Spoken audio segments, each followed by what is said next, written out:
unto the Lord as long as I live. I will sing praise to my God while I have my being. My meditations of Him shall be sweet. I will be glad in the Lord. Bless thou the Lord, O my soul, praise ye the Lord. Bless thou the Lord, O my soul, praise ye the Lord. Bless thou the Lord, O my soul, praise ye the Lord. Bless thou the Lord, O my soul, praise ye the Lord. Bless thou the Lord, O my soul, praise ye the Lord. Good morning. Ini aku Ucok Silitonga yang sudah mau memulai pagi hari ini tentang pandangan daripada kehidupan. Karena ketika kita memandang suatu pemandangan, apabila kita pandang pemandangan itu menurut daripada pikiran kita, pemandangan itu tidak akan menjadi berkat buat kita. Maka daripada itu, ketika kita memandang pemandangan, pandanglah pemandangan itu dengan pandangan yang dipandangkan kepadamu, agar kehidupanmu terpandang. Jadi pandangan kita pagi hari ini, dan aku akan cerita kepada kita hari Senin pagi maupun hari Jumat pagi. Yang aku mau cerita tentang pandangan daripada kehidupan itu adalah pandangan tentang manusia. Ada manusia seringkali dilupakan ataupun dipandang berbeda-beda. Jadi pandangan yang akan kuceritakan pagi ini menurut daripada satu kitab suci yang namanya Alkitab, itu dari Kejadian sampai Wahyu. Jadi ini topik yang akan kita pandang. Cuman pagi hari ini kita akan memandang pribadi, yaitu si Adam. Jujur saja teman-teman, kalau sampai si Adam ini tidak ada, kita pun tak ada. Nah, oleh karena itu, ayo kita pandang si Adam di pandangan Tuhan. Kalau dari bahasa Indonesianya kan Adam. Kalau dari bahasa Inggrisnya itu Adam. Kalau dari bahasa Tagalognya itu Adan. Jadi kalau kita melihat dari mulai si Adam, satu orang ini, entah berapa ribu tahun kemudian, aku pun nggak tahu ya. Tapi kalau kita lihat daripada Alkitab itu, dijelaskan di sana, si Adam saja dia hidup sampai 930 tahun. Wow, lama sekali ya. Nah, bisa dibayangkan nggak itu perkembangan daripada manusia yang berjibun-jibun banyaknya, dari mulai satu orang. Ini patut untuk kita memberikan suatu perhatian yang tepat, agar jangan salah pandangan kita terhadap si Adam. Ada beberapa sisi yang patut untuk kita pandang si Adam ini. Dari satu, ketika dia diciptakan dan siapa yang menciptakannya, itu satu. Kedua juga, ketika dia membuat satu keputusan. Dan yang ketiga, akibat daripada keputusannya itu.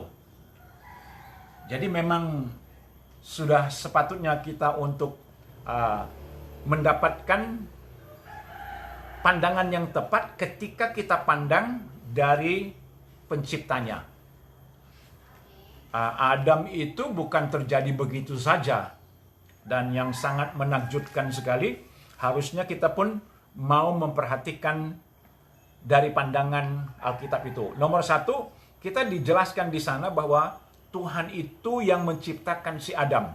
Tetapi sebelum si Adam itu diciptakan, dia menciptakan langit dan bumi yang hari pertamanya adalah terang.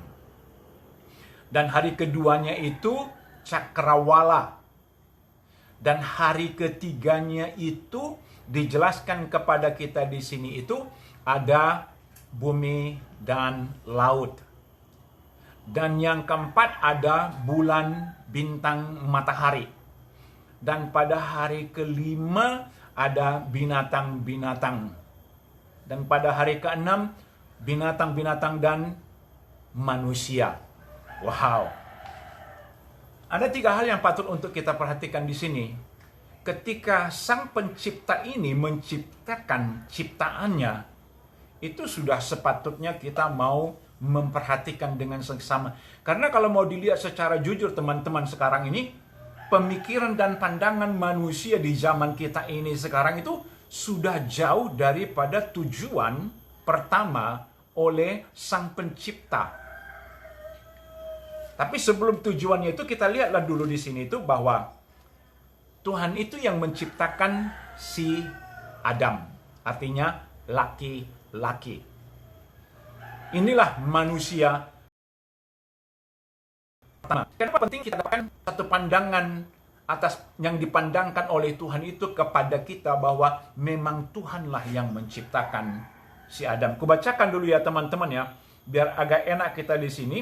Di Kejadian pasal 1 ayat 26, berfirmanlah Allah, baiklah kita menjadikan manusia menurut gambar dan rupa kita, supaya mereka berkuasa atas ikan di laut, dan burung-burung di udara, dan atas ternak, dan atas seluruh bumi, dan atas segala binatang melata yang merayap di bumi. Maka Allah menciptakan manusia itu menurut gambarnya, menurut gambar Allah, diciptakannya dia laki-laki dan perempuan diciptakannya mereka. Jadi kita lihat di sini teman-teman bahwa Tuhan yang menciptakan manusia itu. Dan nanti kita lihat bagaimana dia menciptakannya dan apa-apa saja materi yang diperlihatkannya kepada kita sehingga pandangan kita terhadap manusia itu, pandangan kita terhadap diri kita sendiri itu bisa menjadi tepat sehingga pandangan hidup kita itu baik, bagus. Nah, di pasal 2 dijelaskan di sini kepada kita ayat 7, ketika itulah Tuhan Allah membentuk manusia itu dari debu tanah dan menghembuskan napas hidup ke dalam hidungnya, demikianlah manusia itu menjadi makhluk hidup.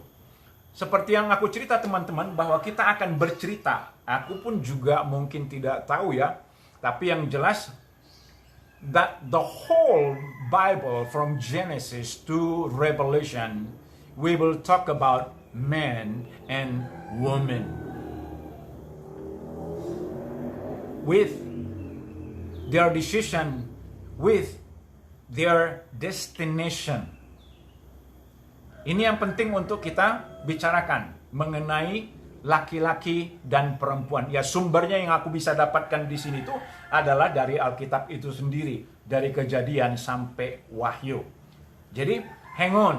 Ayo biar kita mendapatkan suatu pemandangan yang tepat sehingga tujuan daripada hidup itu bisa kepada yang kekal.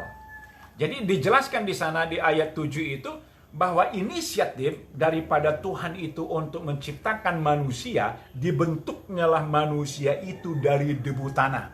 Jadi dengan kata lain teman-teman, bahwa materi yang ada di tubuh kita ini, kalau kita mau melihat daripada dasar utamanya, yaitu pandangan daripada Tuhan itu yang memandangkan kepada kita, bahwa manusia itu datangnya dari debu tanah, tubuh ini. Karena memang ada dijelaskan 3 hal di situ itu, tubuhnya dari debu tanah, jiwanya diciptakan Tuhan segambar dengan Tuhan. Dan yang ketiga, Tuhan menghembuskan napasnya ke hidung manusia itu, sehingga dideklarasilah bahwa manusia itu manusia hidup. A living creature. Wow. Jadi di mata Tuhan itu sebenarnya sangat menakjubkan sekali manusia itu. Nah, dijelaskan di sini kepada kita bahwa ketika Tuhan itu melihat manusia itu, apa katanya? Kubacakan ya di sini ya. Maka Allah melihat segala yang dijadikannya itu sungguh amat baik. Jadilah petang dan jadilah pagi, itulah hari ke-6. Kalau dari bahasa Inggrisnya itu, kubacakan di sini di Alkitabku. And God saw everything that He had made, and behold, it was very good. That the evening and the morning were the sixth day. Jadi di hadapan Tuhan itu manusia itu adalah mahkota daripada Tuhan itu sendiri, daripada ciptaannya. Arti kata itu, manusia itu sangat kemegahan daripada Tuhan itu sendiri. Can you imagine that the attentions and the heart and the being and the creativity of God Himself is toward man. And He was so proud of that he made man in His likeness. Wah, aku bilang sangat terhormat sekali ya. Walaupun yang lain-lainnya bagus juga sih, tapi ketika Dia menciptakan manusia itu sangat bangga sekali Tuhan itu. Sangat dicintainya ciptaannya itu. Kalau mau digambarkan tentang bagaimana si manusia ini diciptakan, ini gambaran daripada si Raja Daud ya. Bagaimana si Raja Daud itu menggambarkan tentang dirinya, dia sadar bahwa dia diciptakan oleh Tuhan. Dan seharusnya pun juga kita mau memandang kehidupan kita ini, diri kita ini adalah ciptaan Tuhan yang patut untuk kita hormati. Di Mazmur 139, kubacakanlah dulu ya. Dijelaskan di sini ayat 14. Aku bersyukur kepadamu oleh karena kejadianku dahsyat dan ajaib. Ajaib apa yang kau buat. Dan jiwaku benar-benar menyadarinya. Ayat 15. Tulang-tulangku tidak terlindung bagimu. Ketika aku dijadikan di tempat yang tersembunyi, dan aku direkam di bagian-bagian bumi yang paling bawah. Matamu melihat selagi aku bakal anak, dan dalam kitabmu semuanya tertulis, hari-hari yang akan dibentuk sebelum ada satu pun daripadanya.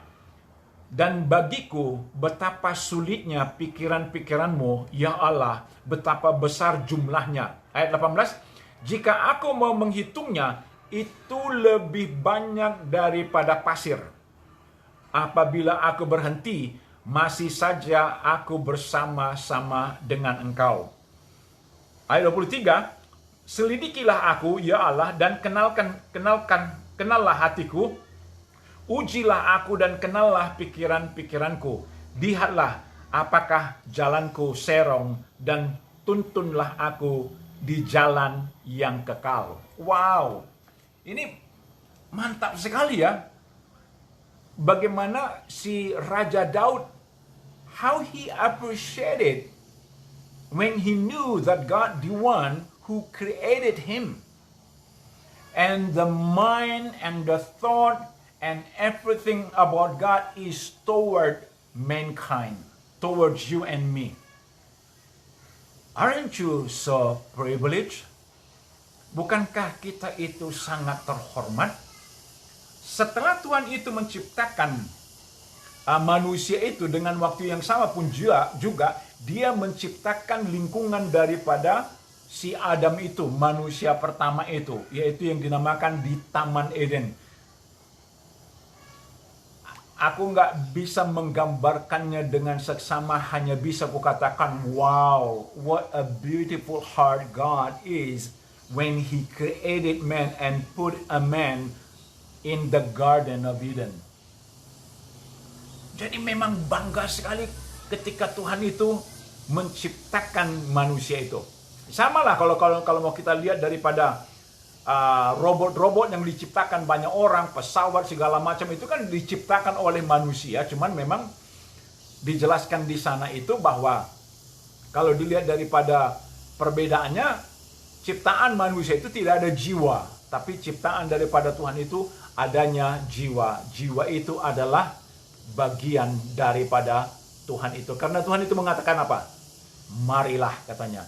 Walaupun yang dipakai di sana kata jamak, itu rahasia Tuhan yang patut nanti akan kita pelajari. Tetapi aku lebih senang dengan konsentrasi pemikiran kita. Jadi teman-teman, ayo kita ingat bagus-bagus bahwa kau dan aku adalah ciptaan Tuhan. Kenapa ini penting buat kita? Kenapa penting buat kita manusia untuk mendengarkan ini? Karena memang latar belakang kita ketika kita datang ke bumi ini mungkin berbeda-beda ya. Tetapi rest assured, pastikan di dalam hatimu bahwa Tuhan peduli terhadapmu dan terhadapku. Nanti ketika itu harapan nanti hari Jumat nanti aku bisa cerita kepada kita, ketika Tuhan itu meletakkan manusia itu di satu tempat yang sangat nyaman sekali, apa pemikirannya, apa pendapatnya, apa keputusannya. Perlu juga kita perhatikan di situ teman-teman. Jadi jelas sekali ini bahwa kau dan aku adalah ciptaan Tuhan. Jadi bisa dibayangkan nggak teman-teman? Dari mulai satu itu Tuhan menciptakan manusia sampailah ke kita ini sekarang.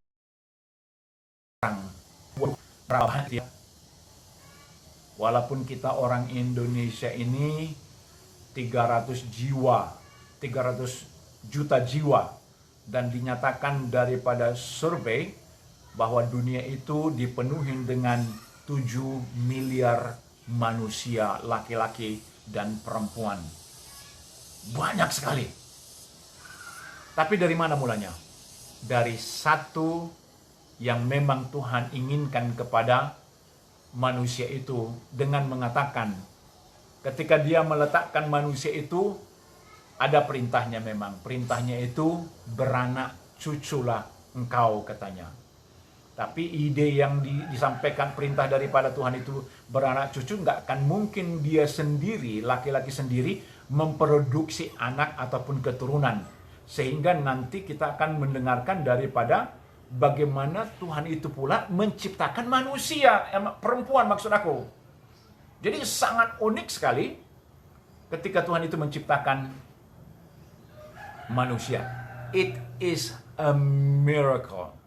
You and me, it's a miracle.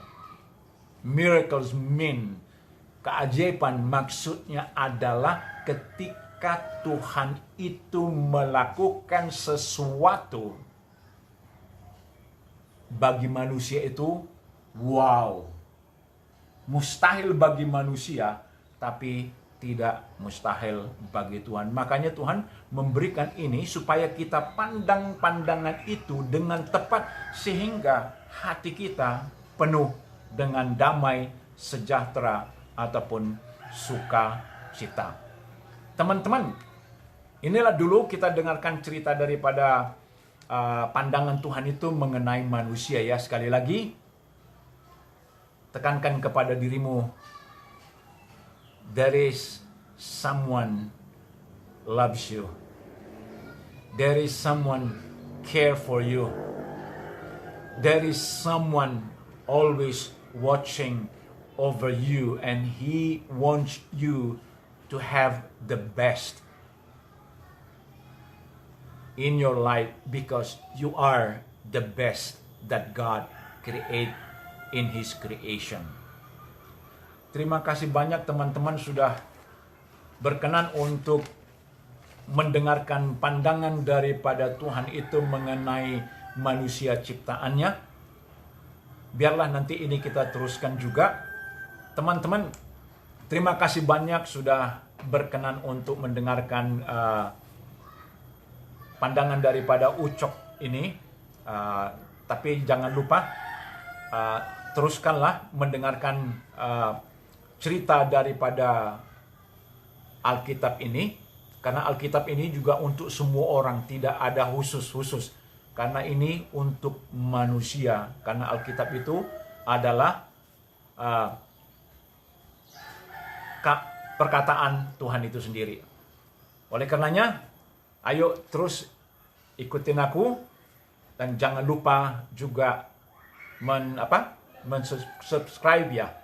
Itu namanya subscribe ya, supaya apa yang aku ceritakan di channelku ini akan mengupdate kau dan aku. Terima kasih banyak dan selamat beraktivitas. Thank you.